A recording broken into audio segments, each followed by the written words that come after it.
dhane atmani pashyanti kechit atmanam anye sankhena yogena karma yogena chapare. He says some people they realize Paramatma through Jnana Yoga. Some people they realize Paramatma through Ashtanga Yoga. Some people they realize Paramatma through Nishkama Karma Yoga. And some people they know Paramatma by means of Sankhya Tattva. And some people they know Paramatma by studying Vedas, by studying Vedic literature. And then here Krishna says very important thing.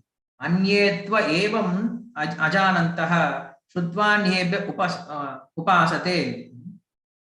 So some people they know about Paramatma by means of hearing from Guru. So this is the best thing. Otherwise, by Jnana, by Ashtanga, by Nishkama Karma Yoga, it is very difficult. And by studying Vedic literature, by Sankhya Yoga also, it is very difficult to understand Paramatma. But if you understand Paramatma by Guru's mercy, then he can get liberation very easily. I guess you remember the same kind of situation we have seen in 4th chapter also. In 4th chapter, Krishna was speaking about different kinds of Jnana Yajna. And after speaking about different kinds of Jnana Yajna, Krishna spoke one very important shloka. What's that shloka? Just by this, you can understand which has explained already, which is very difficult to understand on our own. But by this process, you can understand whatever I have explained to you very easily. What's that shloka? Anybody remembers? Very important shloka in the 4th chapter. Hare Krishna. Is everyone here? Okay. What's it? Yes, Arunesh. Very good. Tadvidhi pranipatena pariprashnena sevaya upadekshanti jnanam jnaninas tattvadarshinaha. So that the word is important. Tattvadarshinaha. Tattvadarshi means those who have seen the truth. In other processes, you have to do so much endeavor to see the truth.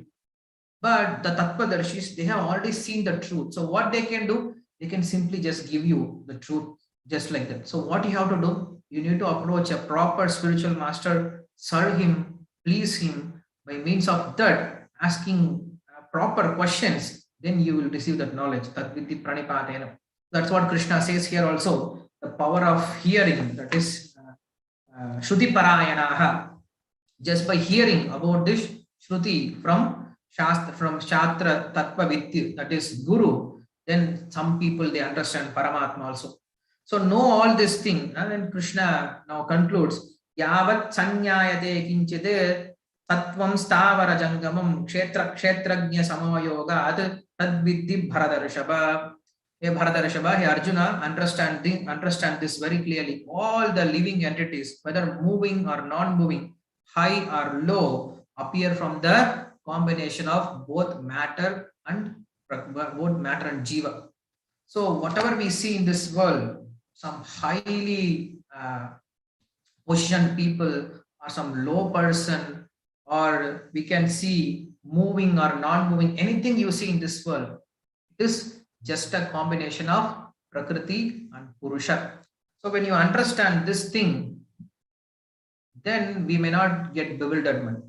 Why we get attracted to someone, why we hate someone, why we like someone, why we don't like someone, why we consider someone as high, why we consider someone as low, all because of bodily concept of life. When you understand everything is just a combination of Prakriti and Purusha, there is nothing else, then we don't have this kind of dualities. So Krishna concludes, Samam Sarveshu Bhuteshu Tishtatam Parameshwaram Vinashatyasu Avinishantam Yap Pashyanti Sapashyati. Arjuna, try to see this in this way. What do you need to see? See Paramatma equally situated in all the destructible bodies. One who sees this, he is the actual seer. He who sees Paramatma situated in all the living bodies equally, so he does not degrade the soul by deviating the mind. So he gives a result. What happens when you see Paramatma in all the bodies of the living beings? Then what happened? He doesn't degrade the soul by deviating his mind and attains the excellent position of discriminating the self from the matter. So those are the results that are mentioned here.